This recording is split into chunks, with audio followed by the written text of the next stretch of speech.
That's something about kids and production of kids, but this is a combination of very many things.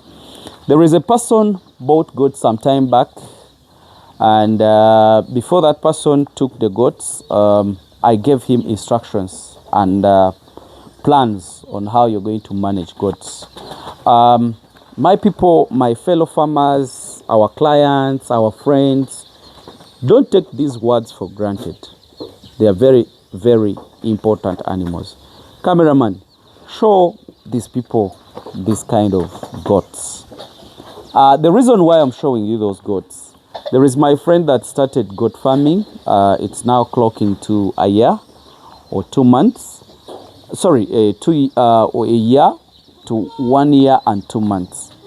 But he's telling me, Hamis, I have really failed to produce kids in that period. And me, when that farmer started farming, I gave out my advice. You know, Hamis doesn't own your farm, and it doesn't own the goats. But me, I give you the advices. So, when a farmer was when he was stocking animals, I told him, please, these are some of the things that you have to consider. One of it was pastures or feeds. I told you, the farmer, before you take the animals and you want to do zero grazing, these are the conditions that you need to have. One, you need to have a grass and must have a very good protein source, and of which I advised that farmer to do what they call alfalfa. Then I also told you the farmer to do bracharia. I told you the farmer to do chloris guyana. I had my reasons, because in the makeup of the muscle, those are the things that you definitely need. One, you need a protein which builds up the muscle, which even helps an animal to come on heat.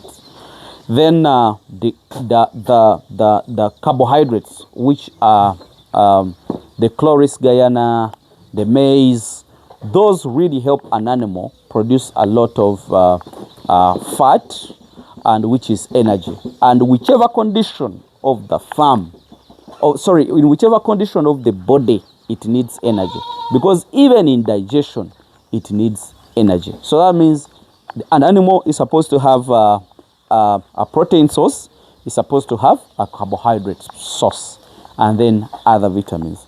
So in my advice, I advised the farmer, but I think he was so anxious to start, or he had other advisors, and then told the client that, please, you're ready to start.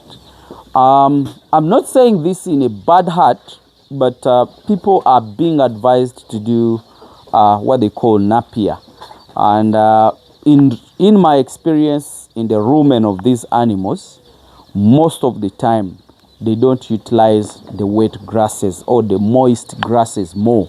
So they love dry matter grasses more. But still, even if you give them dry matter grass, you have to create a condition to show that the animal also get appetite of eating. You might provide the dry grasses, and these animals don't eat it because they don't know it. So that means you even be wasting again more of your time, because they will not eat it. And if they don't eat it, don't expect growth. That's what I can tell you. So that farmer resorted to cutting grass on the road, cutting napier, cutting maize that is half grown, and then make silage, feeding the animals on that. But still, there is something not right in the management. I told you there are 3 pillars: feeding, genetics, and management. Okay. So, God, stop it. So, one, a farmer took a vet from our area, from our farm. Then he also took other workers. But I think the temperaments, the relationship between him and workers was not really very good. The first vet went, and we got another one. Then another vet also went. I also got another vet. I again came to me and gave him another vet. Those are around 4 vets within a period of 6 months or 8. You get it? So that one also went. Recruited another one from, I don't know which source, but also went. What does this mean, guys? Either you, the owner of the farm, has a problem.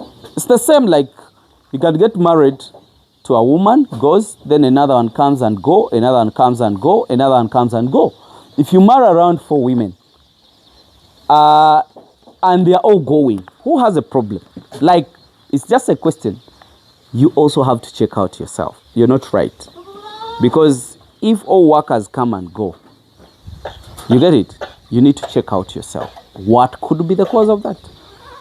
So that farmer did not do that and continued employing more people. Others were arrested. You know, I'm not saying this in a bad way, but I want you guys to learn that in this business, it is not your money or it's not the energy you have or whatever, but it is all about the personality in you. You have to be very human. You have to be very considerate. It doesn't matter, even if you're paying people a lot of money, but yourself, you're unhuman. You get? You're hostile. You're showing the bossy in you. You're not considering others. My dear, the business will not happen. Back to the point, the management part of it, I've put it in, but also I was talking about the feeding part of these animals. Because the body of an animal, if it doesn't eat and get satisfied, don't expect it to come on heat. I need to repeat this. The goats might be eating, but whatever it's eating is just only helping it to survive. That means it is enough for the body of the animal, but it is not enough to supplement the baby. So that means that animal will never come on heat. If it comes on heat, in that moment, it will not conceive. If God helps and it conceives, then it will not produce. It will get what they call miscarriage. So, the story, to cut the story short, farmer continued going on the roadside, picking the fresh grasses, cutting napier, cutting what, but it wasn't working out. Remember, if the animals are not feeding well, even their body immunity lowers. If the body immunity lowers, there is always those opportunistic diseases that comes and disorganize the farm. If a disease attacks a malnutrited animal, it will definitely die. So what do we need to learn in this, people? We need to be human if we want to get money. That one spent a whole year without seeing babies. The babies that were trying to come out, they were miscarried, they were dead. Why? Because of the feeding. And the management was not good.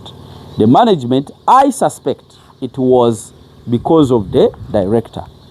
And then another effect was because of the feeding of the animals.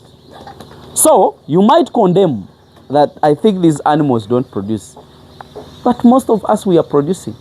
These animals are 2 months old and below, and we are expecting more, and these mothers are now being bred and others are already bred. You get it? Why? Because we are trying to do our best. The management is top notch.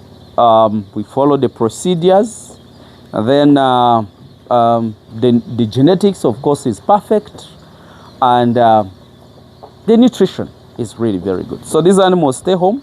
The mothers go to feed in the ground. They stay here. When they stay here, we give them alfalfa. I think you can see that is alfalfa grass to keep picking as we prepare to teach them how to eat the crushed powdered grass. So guys, hope you're picking something out of this business talk, and I want you to take it more serious, because goats can give you money. That's what I really wanted to tell you. It's a story, but it's a learning story. Handle people well, feed the people well. Those that are not actually moving in your line, let them go. The rest will come. But if it is over consistent that whoever comes goes, and you reach around 10 workers within a period of 6 months, my dear brother, check out yourself. Oh, my dear sister, check out yourself. Oh, my dear director, check out yourself. That means you will not manage this kind of businesses. you'll end up dealing in businesses which doesn't involve human beings. I don't know which kind of business is that, but you find that you'll be doing a lot of businesses and they don't last. Why? Because of you. Management is a key, and I want you guys to understand it properly well. Let me just wish you the best, guys. Bye bye for now.